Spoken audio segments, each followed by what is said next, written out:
বাংলাদেশের প্রেক্ষাপটে কিছু করা অনেক কঠিন। মাওলানা মামুনুল হক কেন জাতীয় সঙ্গীতের সময় সবার সাথে দাঁড়িয়ে সম্মান প্রদর্শন করলেন এ নিয়ে বেশ কিছু অতি উৎসাহী মানুষে চুলকানি শুরু হয়ে গেছে, কিন্তু কেন তাদের চুলকানি আসলে বোঝা যাচ্ছে না। তাদের মাথায় কি এতটুকু বিষয় নেই?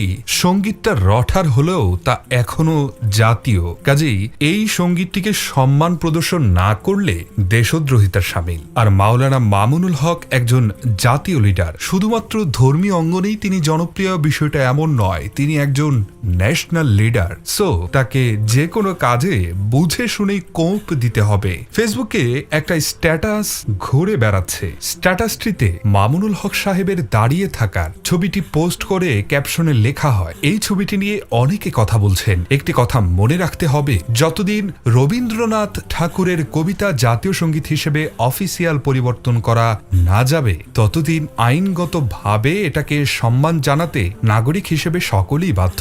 জনাব মাওলানা মামুনুল হক সাহেব এই প্রোগ্রামে যদি জাতীয় সঙ্গীতকে সম্মান না জানাতেন, তাহলে সেটা ইসলামপন্থীদের জন্য আরও বেশি ক্ষতির কারণ হতো। একদিকে আমরা এই সঙ্গীত পরিবর্তনের আওয়াজ তুলতে থাকবো, অন্যদিকে সংঘাত এড়িয়ে চলবো। বাহ, খুব চমৎকার লিখেছেন তিনি আরো লেখেন, পাশাপাশি জনাব মামুনুল হক সাহেবের এই প্রোগ্রামে উপস্থিতিকে আমি স্বাগত জানাই। আমরা রাজনীতি করি অথচ মূলধারা থেকে বিচ্ছিন্ন থাকি, এটা আমাদের রাজনৈতিক অদূরদর্শিতা। মূলধারার সাথে দূরত্ব রেখে নিজেদের অবমূল্যায়ন প্রাপ্তি ছাড়া কিছুই পাওয়া যাবে না।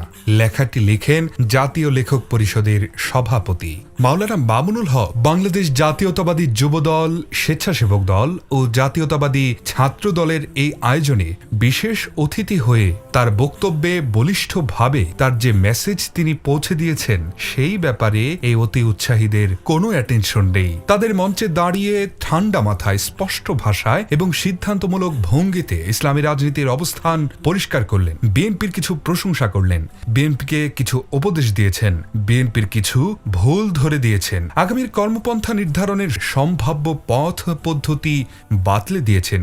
উপদেশের ব্যতিক্রম হলে তাদের বিরুদ্ধে ইসলামপন্থীদের পক্ষ থেকে যুদ্ধের ঘোষণা দিয়ে এলেন। ইসলামপন্থার স্বকীয়তা বজায় রেখে এ ধরনের মিক্সিং অবশ্যই সুফল বয়ে আনবে ইনশাআল্লাহ। যাই হোক, অতি উৎসাহীদের নিয়ে আর কিছুই বলার নেই।